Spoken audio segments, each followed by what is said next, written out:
பண்புமிக்க தலைவராக தனது அரசியல் வாழ்வை தொடங்கிய பெருமகன் அறிஞர் அண்ணா பிறந்த ஊர். என் அன்பு மக்களே, உங்கள் மண்ணிலே பிறந்த அந்த பண்பாடு கொண்ட அந்த பெருமகன் தொடங்கிய திராவிட முன்னேற்ற கழகம், அந்த திராவிட முன்னேற்ற கழகத்தை தோற்றுவித்த அறிஞர் அண்ணா அவர்களோ அவரது குடும்பமோ ஆசியாவிலேயே பெரும் பணக்காரர் ஆகவே இல்லை. ஆனால் அந்த காஞ்சி தலைவனின் வழியிலே வந்த தம்பிகள் என்று சொல்லி அறிஞர் பெருமகன் அண்ணாவின் உழைப்பையே திருடி கரையான் புற்றுக்கட்ட கருணாகம் புகுந்தது போல் என்று சொல்வார்கள். அப்படி அந்த திராவிட முன்னேற்ற கழகத்தை, அண்ணா தொடங்கிய அந்த கட்சியை கைப்பற்றி இந்த தமிழ்நாட்டின் மாண்புமிக்க அரசியல் பண்பை மொத்தமாக ஊழல் மிகுந்த ஒன்றாக மாற்றிய ஐயா கருணாநிதியின் தலைமையிலான திராவிட முன்னேற்ற கழகம் தான் இப்போது மேலும் மேலும் தலைவிரித்து ஆடுகின்ற 10 தலை பாம்பாக வளர்ந்திருக்கிறது. என் அன்பு மக்களே,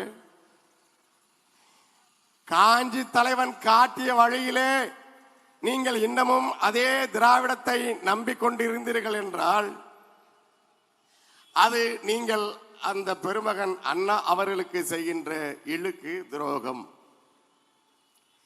என் அன்பு மக்களே, காஞ்சிபுரத்திலே வாழுகின்ற வணிக பெருமக்களே, விவசாய பெருங்குடி மக்களே,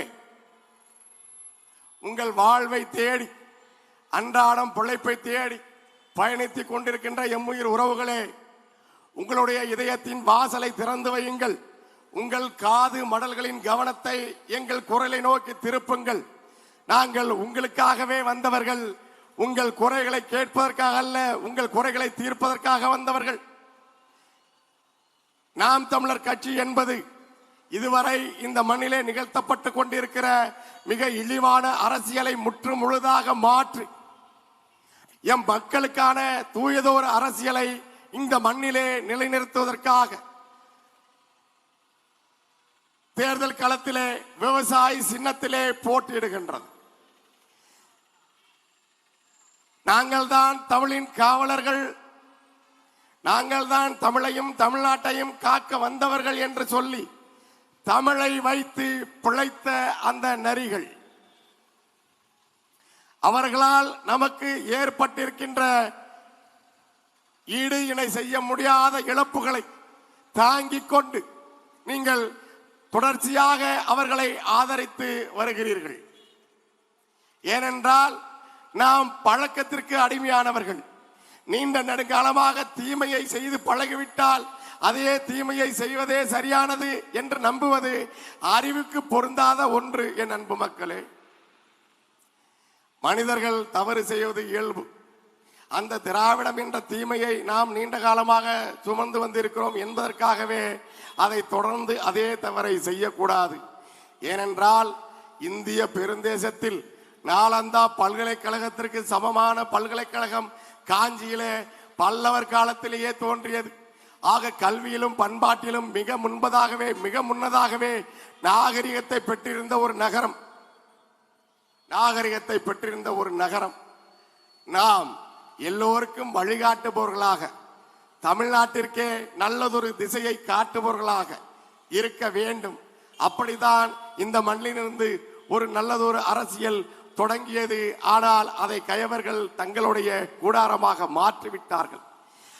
அந்த கயவர்களின் கூடாரத்தை முற்றுமுழுதாக அப்புறப்படுத்தி மக்களுக்கான அரசியலை, உண்மையான மக்களாட்சி தத்துவத்தை இந்த மண்ணிலே நிலைநிறுத்துவதற்கான வாய்ப்பாக ஏப்ரல் 23ஆம் நாள் நடைபெற இருக்கின்ற தமிழ்நாடு சட்டமன்ற தேர்தலில் உங்களுக்கு பணி செய்வதற்காக மிக சிறந்த தமிழ் மண்ணின் தமிழை காக்கவும், தமிழர்களுக்காகவும், இந்த தமிழ்நாட்டின் உரிமைகளுக்காகவும், நம் மொழியை, நம் உயிருக்கு நிகரான தாய்மொழியை அழிப்பதற்கு சதிகார்கள் திட்டமிட்ட போது அதையெல்லாம் எதிர்த்து போராடிய பெருமகன் பேச்செல்லாம் பவளம், பெருந்தொண்டு நல்முத்து, மூச்செல்லாம் தூய தமிழ் என்று தமிழின் காதலராக தொடங்கி முத்தமிழ் காவலராக இன்றமும் வரலாற்றில் வாழுகின்ற பெருமதிப்பிற்குரிய போற்றுதலுக்குரிய ஐயா கியாபே விஸ்வநாதம் அவர்களின் பெயர்த்தி வெற்றி செல்வி அவர்களை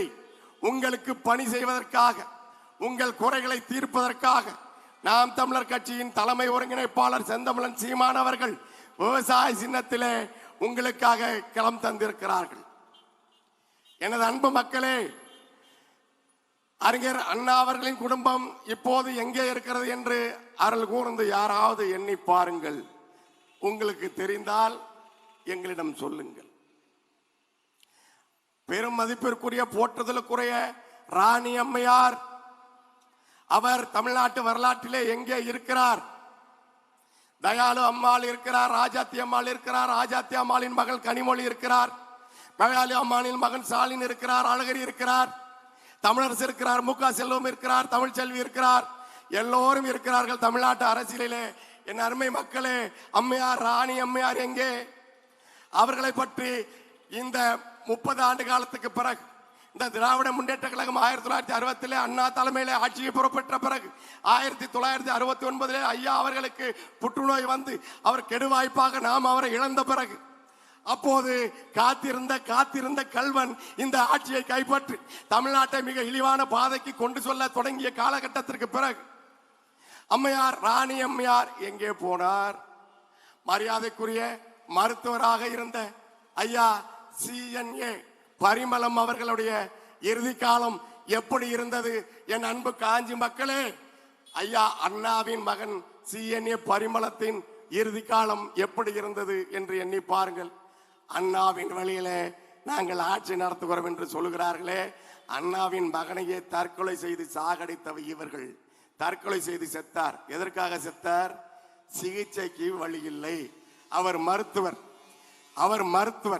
தனக்கு சிகிச்சை அளிப்பதற்கு வசதி இல்லை, பணம் இல்லை, தற்கொலை செய்து கொண்டு மன உளைச்சலிலே தன் தந்தை எப்பேற்பட்ட பெருமகன், என் நிலை இப்படி இருக்கிறது என்று கிணற்றிலே குதித்து தற்கொலை செய்து கொண்டார். அந்த தற்கொலையை செய்ய வைத்தது யார்? என் அன்பு மக்களே, அண்ணாவின் வழியில் அயராது உழைக்கும் கண்ணான கலைஞர் உடன் பிறப்பே. தயவு செய்து சிந்திங்க. அண்ணாவின் வழியில அயராது உழைத்திருந்தா பரிமளம் ஏன்பா தற்கொலை பண்ணிக்க போறாரு? பரிமளம் ஏன் தற்கொலைக்கு பண்ணிக்க போறாரு? இந்த கட்சியை இன்றைக்கு ஆசியாவிலே பெரும் பணக்காரர்களாக தங்களை குடும்பத்தை மாற்றி வைத்திருக்கிற, அதற்கு காரணமான, அதற்கு முதல் விதையை போட்ட அறிஞர் அண்ணா பெருமகனின் குடும்பத்தையே காப்பதற்கு துப்பில்லாத இவர்கள் தமிழ்நாட்டை காப்பார்கள் என்று நம்பி இதுவரை நாம் வாக்களித்து வந்திருக்கிறோம் என்பது இந்த பேரறிவு கொண்ட தமிழ் பேரினத்திற்கு எவ்வளவு பெரிய அவமானம். எண்ணி பாருங்கள். ஏறி என்னப்பா செய்யறது? எங்களுக்கு அவங்கள தான் தெரியும், ரொம்ப காலமா அவங்களோட பழகிட்டோம் அப்படிங்கிறதுனாலவே நீங்க வாக்களிச்சுட்டே இருப்பீங்களா?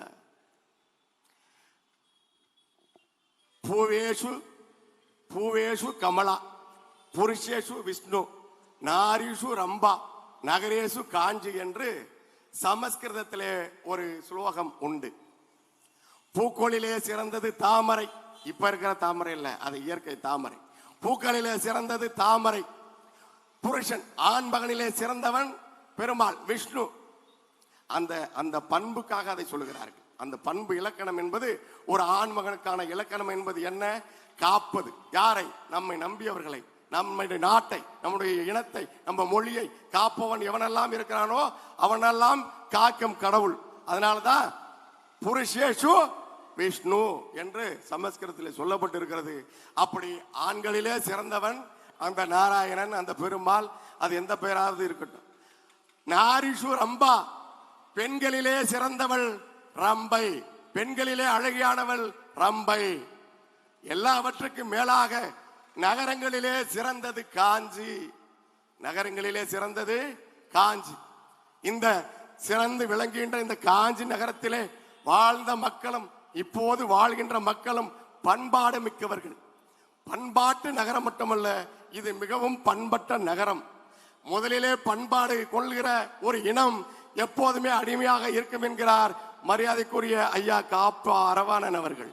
நாம் மிக முன்பாகவே பண்பட்டு விட்டோம். எனவேதான் வா வந்துட்டியா, உனக்கு ஆந்திராவிலே புழைக்க வழி இல்லையா, அங்கே புட்டல் காடாக இருக்கிறதா, வந்து தொலைச்சிட்டியா, இங்கே வாழ்ந்துக்க என்று வந்தவனுக்கெல்லாம் இடம் கொடுத்தோம். அதனால்தான் அண்ணா அவர்களின் மகன் தற்கொலை செய்து கொண்டு செத்து போனார். ஐயா பேரறிஞர் அண்ணா அவருக்கு பொடி போடுகின்ற வழக்கம் என்று அதை பெருமையாக சொல்லுவார்கள். இப்படி பேசிக் கொண்டிருக்கும் போதே இந்த கை முழுக்கை சட்டைகளை வைத்து இப்படி போகிற போக்கில் இழுப்பார் என்றெல்லாம் சொல்லி காட்டுவார்கள், செய்து காட்டுவார்கள். அப்படி அவர் போட்ட பொடிமட்டை அவருக்கு புற்றுநோயை கொண்டு வந்தது. என் அன்பு மக்களே, அது அவருடைய தனிப்பட்ட இழப்பு மட்டுமல்ல, தமிழ்நாட்டின் இழப்பு. ஆனால் அந்த புற்றுநோய் திராவிட முன்னேற்ற கழகம் என்ற பெயரால், திராவிட முன்னேற்ற கழகத்தின் அன்னாள் தலைவர் என்ற கருணாநிதி என்பவரின் பெயரால் அந்த புற்றுநோய் தமிழ்நாடெங்கும் பரவியது. என் அன்பு மக்களே, அதுதான் திராவிட முன்னேற்ற கழகத்தின் ஆட்சி.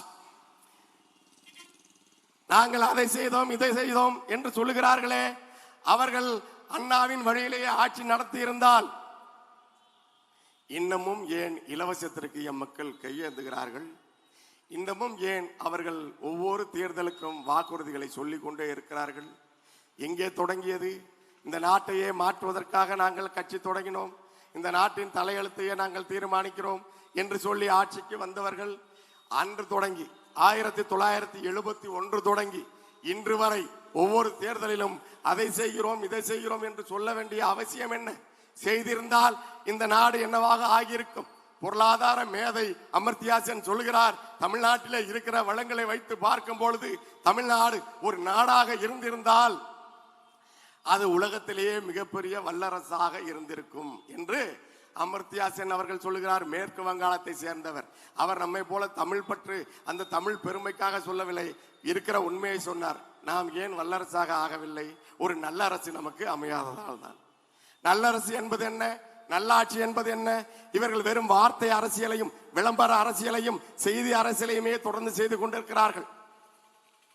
செய்தி அரசியலே தொடர்ந்து செய்து கொண்டிருக்கிறார்கள். ஏழையின் சிரிப்பில் இறைவனை காண்போம் என்று அண்ணா சொன்னார். ஏழைகளை இவர்கள் ஒரு காலமும் சிரிக்க விடவே இல்லை. எம் மக்கள் மீது சுமைகளை சுமத்தி சுமத்தி சுமத்தி அவர்கள் தாழ முடியாத அழுத்தத்தில் குனிந்து குனிந்து குனிந்து இவர்கள் சொல்கின்ற பொய்யெல்லாம் நம்பி நம்பி நம்பி இன்றைக்கும் இவர்கள் தருகிற 1000 ரூபாய்க்கு கையேந்து வைத்திருப்பதுதான் இந்த திராவிட சாதனை, திராவிட தீய ஆட்சியாளர்களின் சாதனை. இதைத்தான் அவர்கள் திராவிட மாடல் என்று சொல்லுகிறார்கள். எது திராவிட மாடல்? 40,000 நீர்நிலைகள் தமிழ்நாட்டில் இருந்தது. 40,000 நீர்நிலைகளும் இப்போது அந்த ஊர்ல இருக்கிற சிறு பிள்ளைகள் கிரிக்கெட் விளையாடுகிற மைதானமாக மாற்றி விட்டார்களே. வள்ளுவருக்கு கோட்டம் எழுப்பியது பெருமைதான், சிறந்ததுதான். அந்த வள்ளுவர் தான் சொன்னார், நீரின்றி அமையாத உலகு. நீரின்றி அமையாத உலகு என்ற வள்ளுவனுக்கு மிகப்பெரிய நீர்நிலையாக இருந்த நுங்கம்பாக்கம் ஏரியை மூடி அங்கே ஒரு கோட்டத்தை கட்டினார்கள்.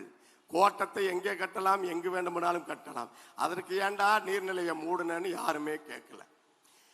154 ஆறுகள் தமிழ்நாட்டில், பெரிய ஆறுகள் 34, சிற்றாறுகள் சேர்த்து மொத்தம் 154 ஆறுகள். நீங்க பாக்குறீங்கல்ல, பாலாறு நீங்க பிறந்திருந்த காலத்துல இருந்து உங்க அப்பா காலத்துல இருந்து அது வெறும் மணலராரே இருக்கு. ஏன் அப்புறம் என்ன பாலார பால் படுத்திட்டு அப்புறம் என்ன ஆட்சி செஞ்சாங்க இவங்க? என்ன ஆட்சி செஞ்சாங்க? அப்ப ஆட்சிக்கும் நாட்டுக்கும் நகரத்துக்கும் ஆறு ஏரி காடு மலை எதுக்கும் தொடர்பே இல்லாத ஒரு அறிவற்ற ஒரு ஆட்சி முறைதான். மிக கவனிக்கணும், ஆட்சி முறையே பிழையானது, ஆட்சி நிர்வாகமே தவறானது. இது ஒரு குறிப்பிட்ட ஆள் குறிப்பிட்ட கட்சி தலைமை என்பதல்ல. இங்க இருக்கிற ஆட்சி முறையே இவர்கள் இப்படித்தான் வைத்திருக்கிறார்கள்.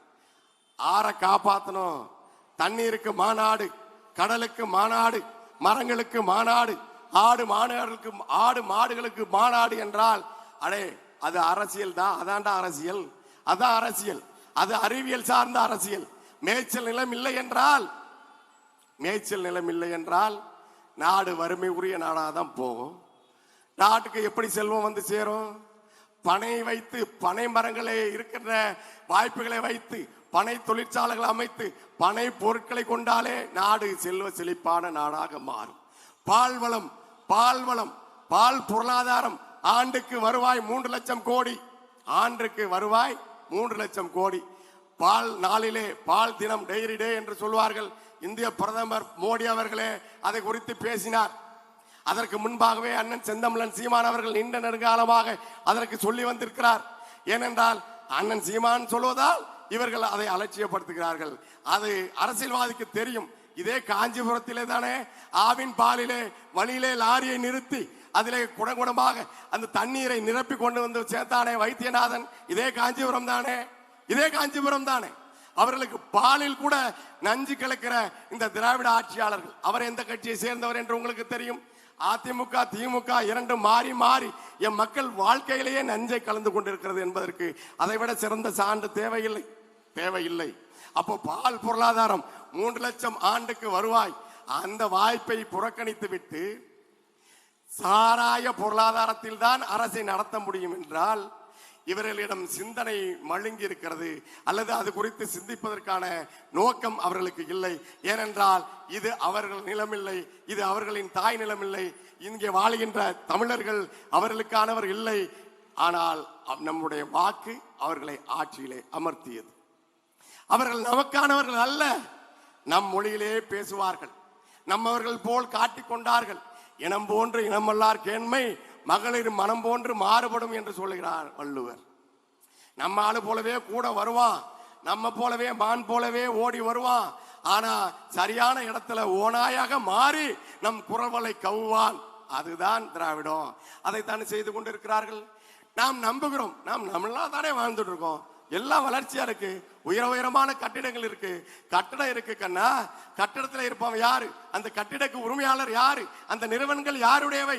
இங்கே இருந்த நம்முடைய முதலாளிகள், இந்த தமிழினத்திற்கு உரிமையான உறவானவர்கள் எங்கேயாவது முதலாளிகளாக இருக்கிறார்களா? இன்னமும் ஆண்டுக்கு ஆண்டுக்கு ஆண்டு வருவாய், தனி மனிதனின் வருவாய் குறைந்து கொண்டிருக்கிறதே. தனிநபர் வருமானத்தை உயர்த்தாத ஒரு அரசு, அவனை தற்சார்போடு வாழ அனுமதிக்காத ஒரு அரசு, அது அரசா? அதற்கு பெயர் ஆட்சியா? ஒரு நாளைக்கு 18 ரூபாய், ஒரு நாள் வருமானம் 18 ரூபாய் பெறுகிறவர்கள் 1.5 கோடி பேர் வாழுகிறார்கள் தமிழ்நாட்டில். இதுதான் வளர்ச்சியா? இதுதான் திராவிடத்தின் சாதனையா? நகர்ப்புறத்திலே இருப்பவர்களுக்கு நாளொன்றுக்கு 32 ரூபாய் சம்பாதித்து விட்டீங்கன்னா நீங்க வறுமை கோட்டுக்கு மேல போயிருங்க. கிராமப்புறத்தில் இருக்கிறவங்களுக்கு ஒரு நாளைக்கு 27 ரூபாய் சம்பாதிச்சிட்டீங்கன்னா நீங்க வறுமை கோட்டுக்கு மேல போயிருங்க. ஏண்டா 27 ரூபாய் 32 ரூபாய் வச்சுட்டு வரிக்கு தானடா வாங்கி சாப்பிட முடியும்? எப்படா வறுமையை ஒழிக்க முடியும்? எது வறுமை? அப்ப வறுமையை தான் இவர்கள் தந்திருக்கிறார்கள் நமது வாக்குகளை வாங்கி. அப்ப நாம் செலுத்துகிற வாக்கு நம்மை வாழ வைப்பதற்கா, நம்மை அழிப்பதற்கா என்று சிந்தித்து வாக்களிக்க வேண்டிய அந்த ஜனநாயக கடமையை நீங்கள் மிக எளிதாக, மிக அலட்சியமாக கையாண்டு வந்ததன் விளைவுதான் இன்னமும் நாடு தலைநிமிர முடியாத அளவிற்கு. அவர் சொல்லுகிறார், மரியாதைக்குரிய முதலமைச்சர் சொல்லுகிறார், தலை குனிய விட மாட்டேன் என்று. அதனுடைய உண்மையான பொருள் தமிழ்நாட்டை, தமிழர்களை தலை நிமிர விட மாட்டேன் என்பதுதான். தலை நிமிர விட மாட்டார்கள் அவர்கள். அவர்கள் என்ன நம் தலை நிமிர விடாமல் செய்வது? தலை நிமிர வேண்டியது இந்த உலகத்திலே வரலாற்றை, பண்பாட்டை, நாகரிகத்தை, ஜனநாயகத்தை, பெண் உரிமையை அனைத்தையும் உலகத்திற்கு கற்றுக் கொடுத்த போதித்த ஓர் தமிழ் பேரினம். தலை நிமிர்ந்து வாழ்வது நம்முடைய கையிலே தான் இருக்கிறது. அது எது? அதை தீர்மானிப்பது எது?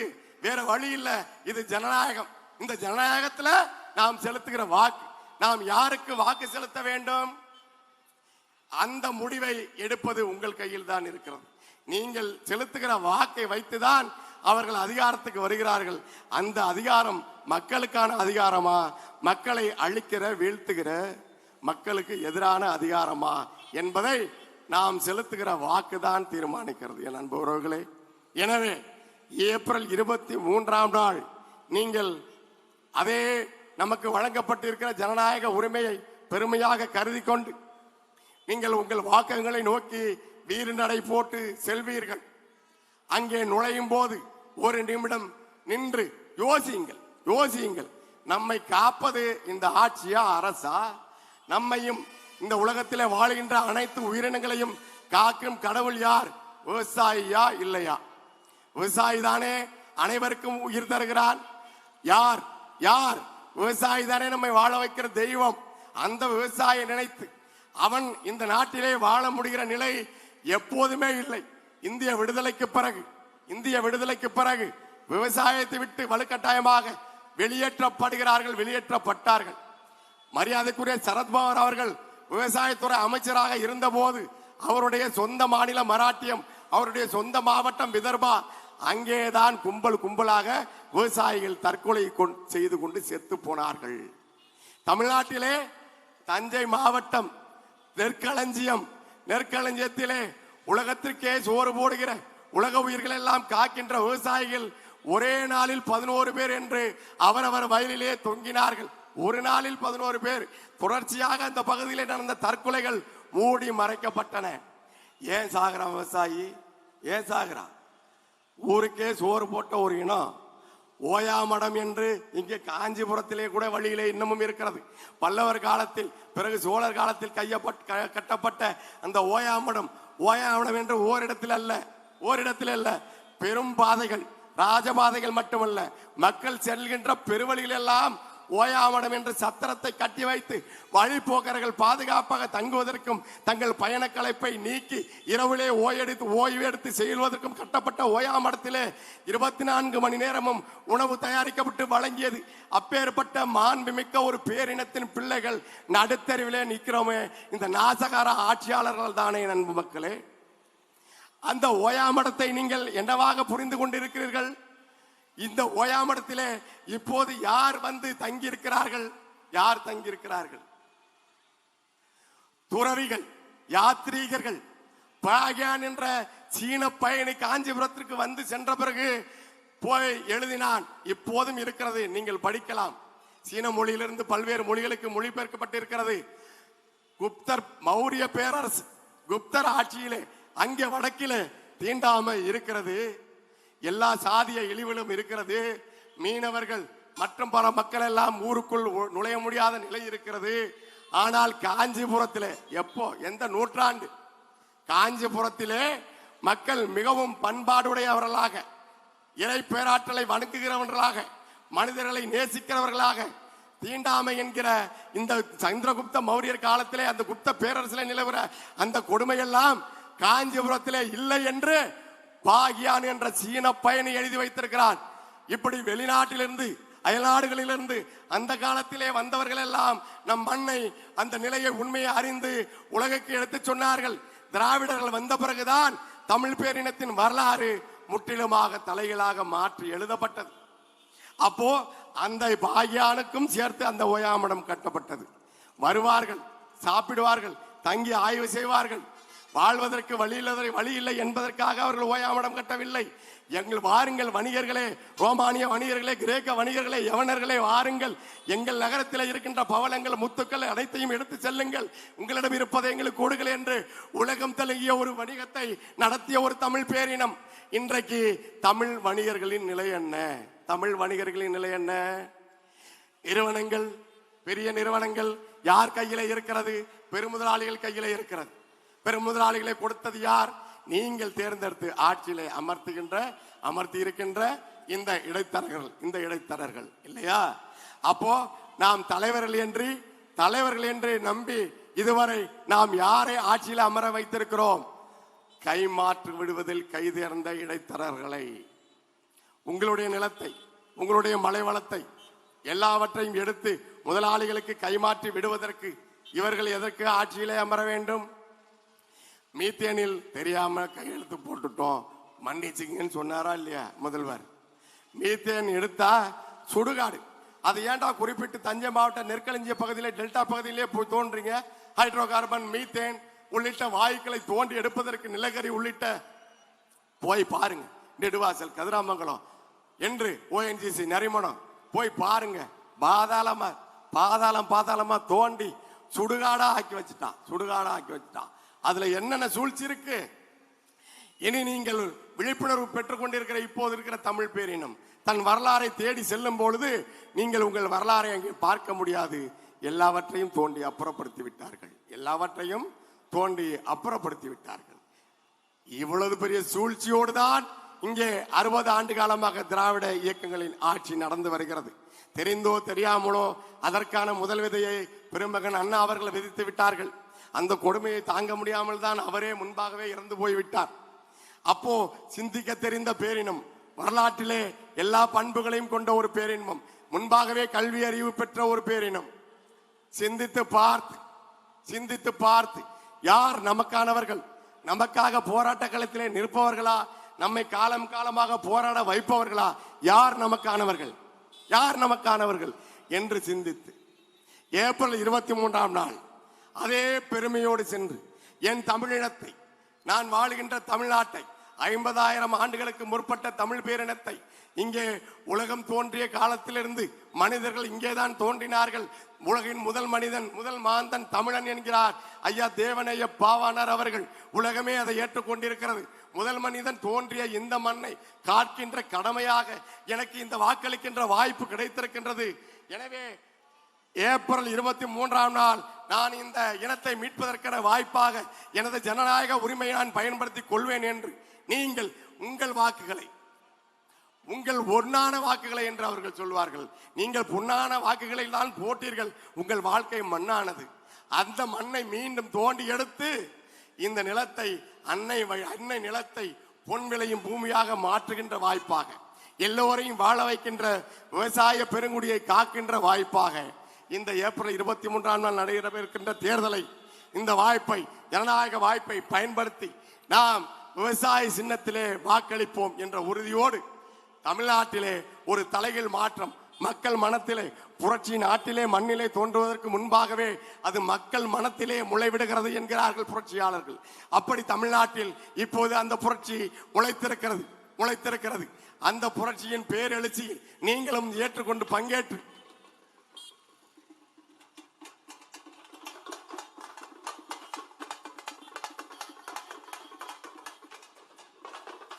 தமிழ் பேரினத்தின் ஒற்றை நம்பிக்கை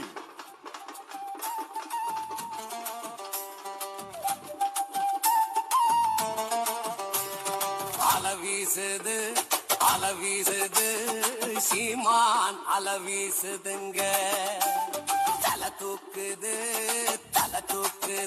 தமிழ்நாடே தலை தூக்குதுங்க, தலை தூக்குது தமிழ்நாடே தலை தூக்குதுங்க, தன்னந்தனி வீரர்னு சனம் பேசுதுங்க அவர் தமிழ் பேரினத்தின் ஒற்றை நம்பிக்கை.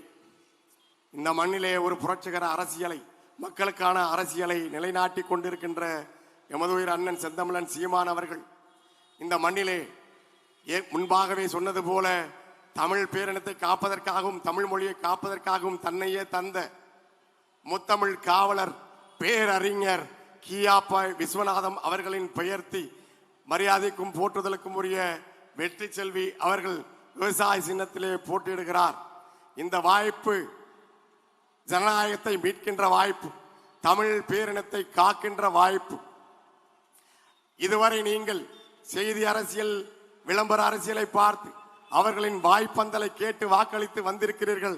அந்த வரலாற்று தவறிலிருந்து நம்மை திருத்திக் கொண்டு இந்த இனத்தை காக்கும் போரிலே நாம் விவசாயி பக்கம் நிற்போம் என்ற முடிவோடு 23ஆம் நாள் நடைபெற இருக்கின்ற தேர்தலில் நீங்கள் விவசாய சின்னத்திற்கு வாக்களிக்க வேண்டும். இந்த மண்ணிலே பேரறிவாளன் முருகன் சாந்தன் உள்ளிட்ட எமது அண்ணன்களை காக்க வேண்டும் என்று சொல்லி தன் உயிரை ஈந்த தங்கையின் ஆன்மா இங்கே சுழன்று கொண்டிருக்கிறது. அந்த ஆன்மாவை மதித்து போற்றி எம்முயிர் தமிழ் காக்க தங்கள் உயிரை தந்த மொழிப்போர் ஈகள் தியாகிகள் அனைவருக்கும் வணக்கத்தை தெரிவித்து, விவசாயியை இனியேனும் காப்போம், அவர் வீழாமல் காப்பது என்பது உலகை காப்பது என்கிற உன்னத தத்துவத்தை உணர்ந்து, உழவே தலை, அதை உணராத மனிதர் நாம் கலை, உழவை மீட்போம் உலகை காப்போம் என்கிற உயர்ந்த தத்துவத்தோடு விவசாய சின்னத்திலே நீங்க வாக்களிக்க வேண்டும், அது வருங்கால தலைமுறைக்கு வாக்களிக்கும் என்று சொல்லி காஞ்சிபுரம் சட்டமன்ற தொகுதியிலே எமது அன்பு தங்கை வெற்றி செல்வி அவர்களுக்கு உங்கள் வாக்குகளை கேட்டு தமிழ் பேரினத்தின் அரசியல் புரட்சியாளர் அண்ணன் செந்தமிழன் சீமான் அவர்கள் இப்போது உங்கள் முன்னால்